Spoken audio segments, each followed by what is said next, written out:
fenomena tahun buntet saya tidak mendoakan, namun saya justru memberikan rambu-rambu atau sen dalam menjelang tuntasnya Jangka Jayabaya. Saya akan menyampaikan sebuah hal yang tidak tertera dalam tulisan-tulisan terdahulu, yaitu akan terjadi fenomena tahun buntet. Serba-serbinya pada tahun itu adalah serba buntu. Tapi ulo salam yo atur bagyo wis muga nusantara. Hong wilahing jati nugoni hajat-hajat leluhur Nusantara, tapi uluk salam mulia. Jika di Jawa ini itu banyak istilah ada tempo-tempo dulu itu ada istilah aji keong buntet. Nah, namun saya tidak akan meranah ke sebuah ajian ilmu yang demikian. Namun saya akan menceritakan bahwa saya dalam tarlen liep layap ngaluyup. Sekali lagi saya mengatakan dalam tarlen liep layap ngaluyup pindo pesat mering sumpeno sumusuping rasa jati, ya. Tarlen liep layap ngaluyup pindo pesat mering sumpeno sumusuping rasa jati. Saya akan berbicara rasa jati yang termaksud bahwasanya setiap dalam perjalanan orang seperti saya yang nuhoni itu ya menekuni, nuhoni hajat-hajat leluhur, artinya niat dalam hidup meneruskan hajat-hajatnya leluhur ini. Tentu seiring perjalanan hidup saya ini sering melakukan sebuah pengembaraan atau sering melakukan pengembaraan lah, taruhlah mungkin di tempat-tempat keluhuran yang sering atau di petilasan tertentu yang seiring dengan saya mendapatkan petunjuk lah. Lalu saya tidak akan menceritakan di mana, kalau biasanya saya kan berjalan ya antara Trah Mataram Sanjaya dan Mataram Panembahan Senopati, lalu di Trah Majapahit umpamanya di Gunung Lawu begitu. Dalam perjalanan saya ada tarlen liep layap ngaluyup yang patut saya sampaikan kepada bangsa ini, bagi yang mau menerima, bagi yang tidak juga tidak masalah. Situasi ini kelihatannya makin hari itu makin carut maut dan ketidakmenentuannya, tidak menentu situasinya dari segi ideologi, politik, sosial, budaya, bahkan pertahanan dan keamanan, ya, yang seolah-olah sekarang kita bingung mana yang menjaga keamanan Indonesia, politika, tentaraka, sebab makin banyak aturan. Namun saya akan mengatakan bahwasanya semua ini karena garis titis pepes teneng jongko, sekali lagi garis pepes teneng jongko, garis titis tulis pepes dine jongko, yang harus dan tidak boleh tidak. Namun walaupun kita telah mengetahui hal yang demikian, sewajibnya kita melakukan tindakan-tindakan preventif atau pencegahan untuk tidak terjadi yang demikian. Artinya begini, ketika kita berkiblat kepada kisah pewayangan, Kresna itu, Prabu Bathara Kresna itu mengetahui manakala Bharatayuddha itu pasti akan terjadi karena itu sudah kehendak Tuhan.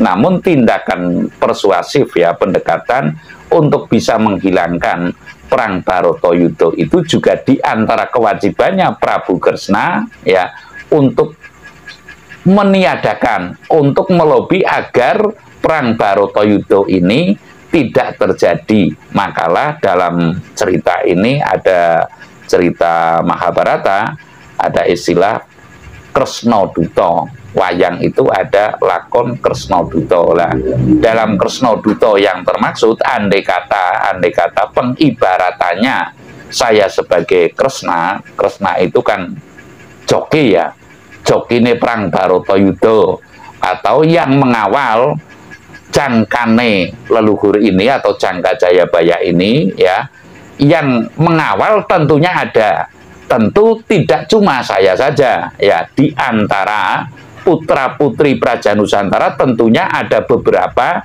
yang tertugas untuk mengawal gelareng jagat ini ya, artinya Jangka Jayabaya ini hingga dengan tuntas. Salam menjelang tuntasnya Jangka Jayabaya, saya akan menyampaikan sebuah hal yang tidak tertera dalam tulisan-tulisan terdahulu, yaitu akan terjadi fenomena tahun buntet.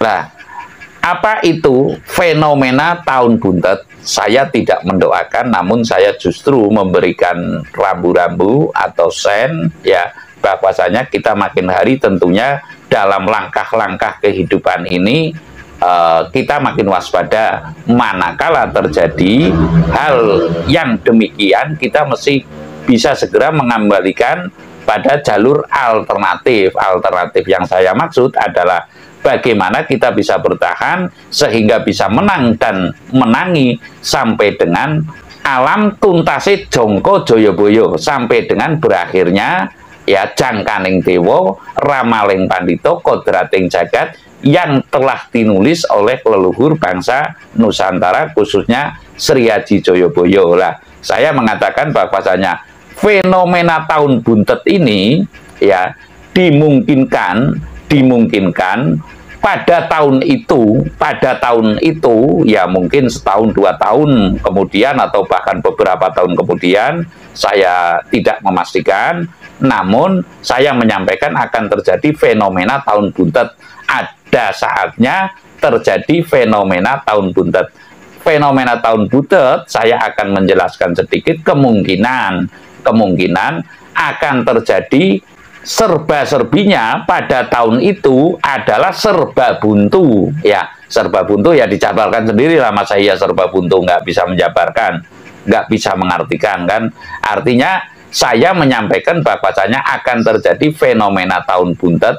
Dimungkinkan pada tahun itu tidaklah itu brahmananya, tidaklah itu kesatrianya, tidaklah itu waisanya, tidaklah itu sudranya ya, seluruh lapisan. Kalau dalam agama Hindu itu kan ada kaum brahmana, berarti kaum yang tertinggi, lalu kaum kesatria itu ya, kaum kesatria ya eksekutif, kalau sekarang itu ya bupati dan sebagainya, itu termasuk presiden itu kaum kesatria. Dan lalu kaum waisa itu kaum pedagang katanya gitu, dan lalu kaum sudra itu kaum masyarakat jelata. Saya akan mengatakan tahun buntet itu adalah tahun serba buntu yang akan terjadi pada belahan bumi manapun. Artinya tahun buntet itu tidaklah itu Rusia, tidaklah itu Ukraina, tidaklah itu Indonesia, dan seluruh dunia ini akan mengalami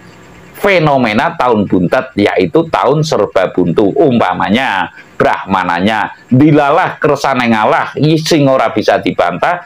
Brahmana ini tidak bisa mengheningkan cipta, atau tidak bisa memuja yang khusyuk atau yang sungguh-sungguh, karena faktor lain yang menyebabkan sang brahmana ini tidak bisa puja semedi, kalau istilah Jawa gitu. Jadi pendito tan bangkit memujo agung keno pangrencono ya, ini tentunya yang menyebabkan tahun itu dinyatakan tahun buntet. Brahmana saja untuk memuja itu godaan pikirannya itu menggoyah sehingga tidak bisa melakukan pujo montro teki broto mati rogo. Lah di sini sudah tidak bisa lah, apalagi kaum kesatrianya. Kesatrian yang saya maksud adalah menata kemaslahatan masyarakat atau membawa semangat masyarakat ing ngarsa sung tulodo ing madya mangun karso tutwuri handayani manakala terjadi fenomena tahun buntet itu, niscaya para kesatrianya pun tidak bisa memberikan ing ngarsa sung tulodo, ing madya mangunkarsa, tutwuri handayani.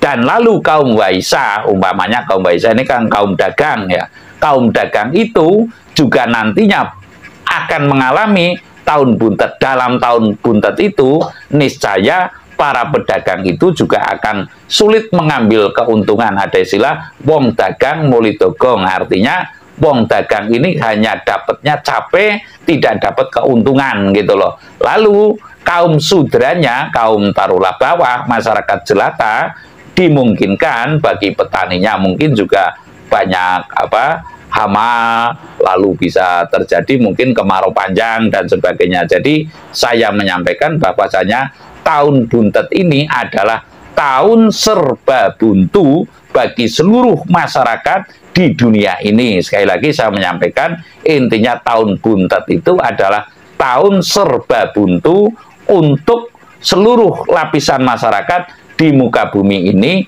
Niscaya akan terjadi tahun buntet, tahun serba buntu. Saya rasa demikian. Terima kasih.